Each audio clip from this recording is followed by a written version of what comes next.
Dans le souci permanent de contribuer universellement au bien-être de l'humanité par les substances biologiques naturelles, l'ONG Savoie d'Afrique Plus et SAP Laboproduction, dont les spécialités sont le foie et les organes de reproduction du consultant international en phytothérapie, le sachant Tokenglele, alias Dr Gampin, vous invite à consommer son complément alimentaire que voici. Gampin Siro est un complément alimentaire qui favorise la multiplication des cellules du foie et le bon fonctionnement du côlon. Il stimule par son action énergétique le désir sexuel en corrigeant les troubles érectiles, l'éjaculation précoce, augmente la libido et corrige la fatigue physique et mentale. Le siège est dans Cotonou à Zobo, non loin du 10e arrondissement. Contact plus 229 60 60 20 65 97 25 03 61 95 53 70 70.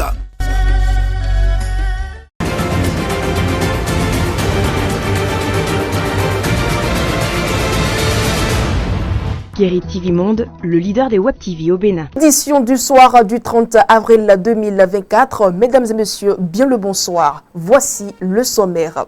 80 voix pour et 28 contre. C'est à ce décompte de vote que les députés de la 9e législature ont adopté la ratification de l'accord de non-double imposition entre le Bénin et le Rwanda. Les temps forts du vote sont à suivre dans un instant. Ouverture de la deuxième session ordinaire de la mairie d'Adjara ce 29 avril 2024. Les travaux se sont poursuivis jusqu'à ce jour. Les détails de la session dans cette édition.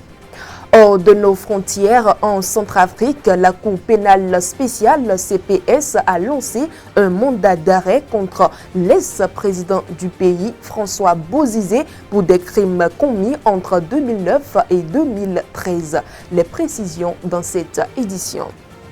Voilà tout pour le sommaire. On se retrouve dans un instant pour le développement. Mesdames et messieurs, à nouveau, bonsoir. Après le Rwanda, les députés de la 9e législature ont autorisé la ratification de l'accord de non-double imposition signé avec le Bénin le 15 avril 2023 à Cotonou. Ce projet de loi a recueilli lors de la séance plénière de ce mardi 30 avril 2024 les voix de la majorité présidentielle avec 80 voix pour et 28 voix contre de l'opposition. Voici le film du vote.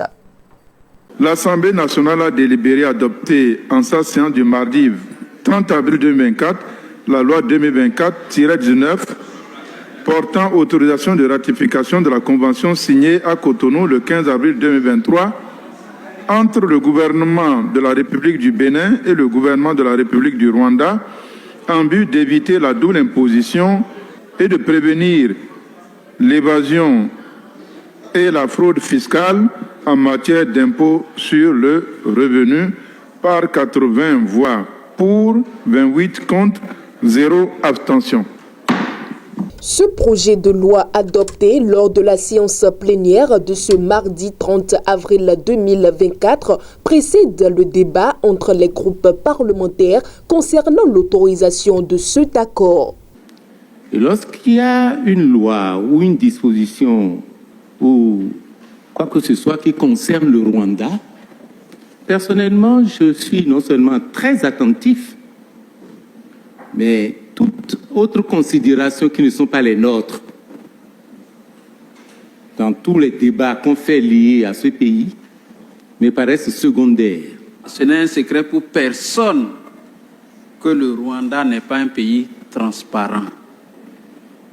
Et vous devez vous rappeler que les voisins de ce pays le considèrent comme un pays parasite. Un pays qui vit aux dépens des ressources de ses voisins. Et Monsieur le Président, moi je ne souhaite pas pour mon pays que nous signons cette convention avec un pays qui, à l'international, sur le plan africain, est considéré comme un pays qui abrite le paradis fiscal. Et nous avons vu le classement du Rwanda au plan international en matière de lutte contre la corruption, en matière de transparence. Et je crois que sur cette base, avec ce que le Rwanda pratique comme fiscalité, qui est d'ailleurs une fiscalité plus contraignante que la nôtre, le Rwanda ne me semble pas être un paradis fiscal. Si on doit se méfier d'un pays, ici cet après-midi, je crois plutôt que c'est les Émirats arabes unis. Puisque dans ce pays, il y a Dubaï, que tout le monde connaît. Dubaï, qui semble être un paradis fiscal de choix pour les expatriés dans le monde entier.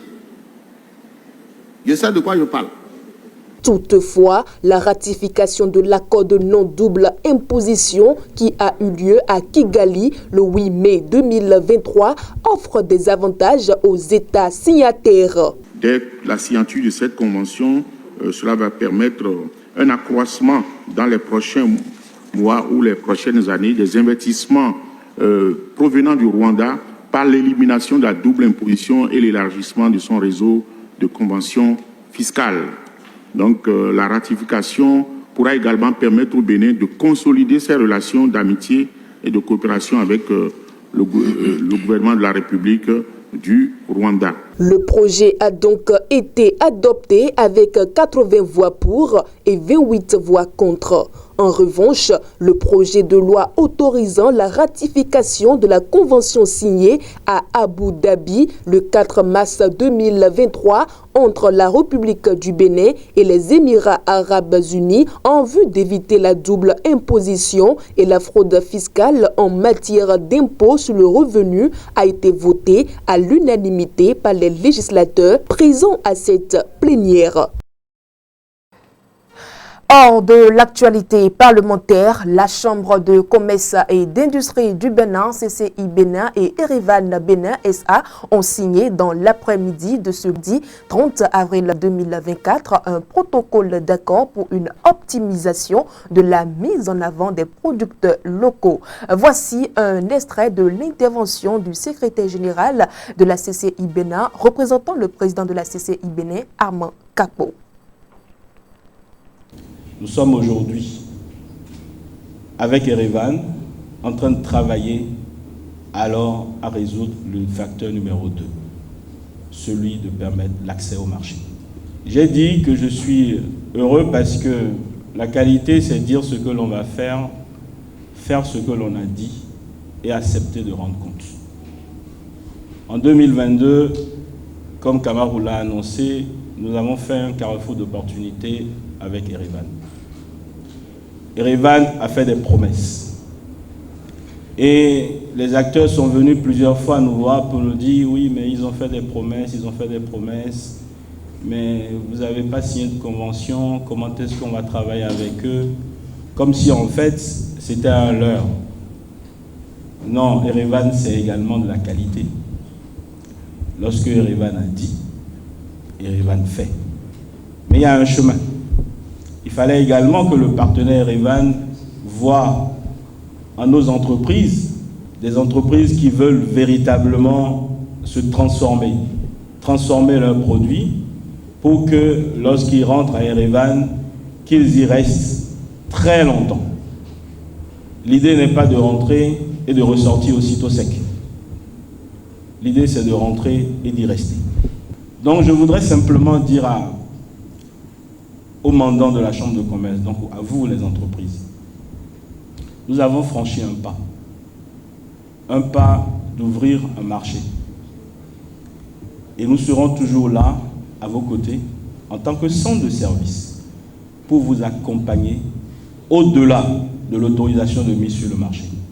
En bref, à présent, constatant que notre pays traverse actuellement une période sociopolitique quelque peu sensible, la ministre de la fonction publique, Adidiatou Matisse, a fait savoir que, je cite, « l'idéal est que chaque catégorie d'acteurs reste prioritairement dans son couloir ». Fin de citation. Selon elle, cela concerne la crédibilité de chacun ainsi que les actions entreprises. C'est un message que la ministre Adidiatou Matisse a adressé aux travailleurs du Bénin à l'occasion de la fête internationale du travail célébrée le 1er mai de chaque année. Précisons que cette journée est déclarée férié, chômé et payé. Autre actualité dans ce 19h, le maire d'Adjara, Germain Sourou Wanvoegbe, a procédé à l'ouverture des travaux de la deuxième session ordinaire de la mairie ce lundi 29 avril 2024. Ceci en présence des conseillers communaux, de la secrétaire exécutive et des cadres de la mairie. L'autorité communale place les travaux de cette session sous le signe de la cohésion et de l'engagement collectif. Fauzia Sefou et Patrice Ayronton pour le compte rendu. La présente session ordinaire, la deuxième de l'année 2024 à Adjara, a débuté ce lundi 29 avril 2024. En présence des conseillers communaux, de la secrétaire exécutive et des cadres de la mairie, le maire Germain Sourou Wanvoegbe a placé les travaux sous le signe de la cohésion et de l'engagement collectif pour l'accroissement des recettes propres de la commune. C'est important de rappeler que nous devons davantage bouger les lignes, oser soulever les montagnes, gagner les nombreux challenges, surtout ceux qui ont rapport à notre synergie et à notre engagement dévoué face à l'équation de la mobilisation des ressources propres. Je voudrais aussi, dans ce même registre, saluer les efforts que chacun de vous consent au quotidien pour maintenir la dynamique de développement inclusif et participatif qui caractérise notre conseil communal depuis juin 2020. Nous aurons notamment étudié et validé les rapports du conseil de supervision et des commissions permanentes. Ces différents rapports portent bien évidemment des préoccupations que le conseil communal est appelé à aborder afin de produire des réflexions éclairées qui permettront d'aboutir à des résolutions et des solutions durables. Dans son discours, l'autorité communale a salué les efforts déployés par tous pour promouvoir la commune. Germain Sourou Wanvoegbe a encouragé chacun à s'unir pour relever les défis auxquels la commune est confrontée. Notre commune dispose désormais de son schéma directeur informatique avec un portefeuille de 25 projets numériques. Un outil moderne de gestion pour l'efficacité des services de l'administration locale. Mais pour le rendre opérationnel, il nous faut des moyens, de grands moyens que la mairie seule ne peut supporter. C'est pourquoi le nécessaire besoin de tendre la main au gouvernement du président Patrice Talon, aux différents partenaires, à la diaspora, aux opérateurs économiques, aux associations de développement et aux ONG, ainsi qu'à toutes les personnes de bonne volonté, je voudrais nous inviter à explorer ensemble l'horizon pour identifier les potentiels accompagnateurs dont les soutiens sont d'une grande utilité pour la mise en œuvre de ce schéma directeur informatique. À la fin des 2 jours de travaux, les conseillers communaux ont loué le dynamisme du maire Germain Sourou Wanvoegbe, soutenu par la secrétaire exécutive, ainsi que les cadres de la mairie d'Adjara. Cette session est la bienvenue. Ça démontre de la bonne marche de notre commune. Et à fois la mobilisation des recettes dans la commune et l'évolution des travaux, des infrastructures dans notre commune, c'est vraiment nickel. Et je félicite M. le maire qui, avec son sens de management, qui a beaucoup fait pour la bonne marche, et Madame la SE, les deux combinés ont fait vraiment la bonne marche de notre commune. Le conseil communal d'Adjara a toujours son ambiance naturelle pour l'évolution des choses. Ce qui est normal, on le dit. Ce qui n'est pas normal, on le dit également. C'est un plateau pour nous de s'exposer sur les questions de développement de notre commune. Donc nous sommes là pour voir effectivement l'évolution des choses. Les choses évoluent au niveau de la mobilisation des ressources financières. Il faut un peu d'effort à notre niveau. Il est à noter que les travaux ont pris fin dans la soirée de ce mardi 30 avril 2024, marqué par un sentiment général de satisfaction.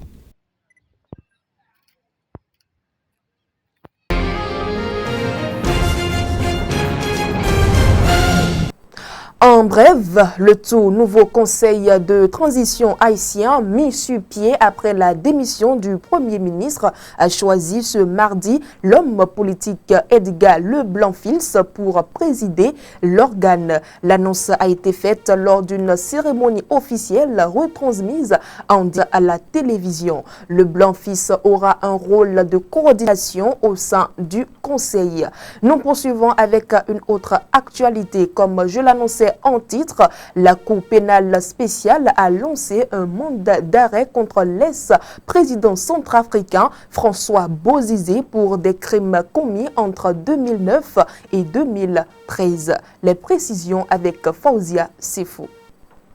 La Cour pénale spéciale a annoncé ce 30 avril 2024 avoir émis un mandat d'arrêt international le 27 février 2024 contre le suspect François Bozizé Nyanguvanda, ancien président de la République centrafricaine du 15 mars 2003 au 24 mars 2013. La CPS, structure juridique hybride composée des magistrats nationaux et internationaux, est chargée de juger à Bangui les crimes de guerre contre l'humanité commis depuis 2003 en Centrafrique. Dans son communiqué, elle indique que le mandat d'arrêt international vise les crimes commis entre février 2009 et le 23 mars 2013 par la garde présidentielle de l'ex-président de la RCA et d'autres services de force et de sécurité intérieure dans la prison civile et autres centres d'instruction militaire de la ville de Bossambélé. La CPS demande la coopération notamment de la Guinée-Bissau où François Bozizé vit en exil depuis 1 an. Il y a 11 ans, il avait été renversé par la rébellion de la Séléka, le pays s'enfonçant ensuite un peu plus dans la crise en 2013 et 2014 avec la création des milices anti-Balaka.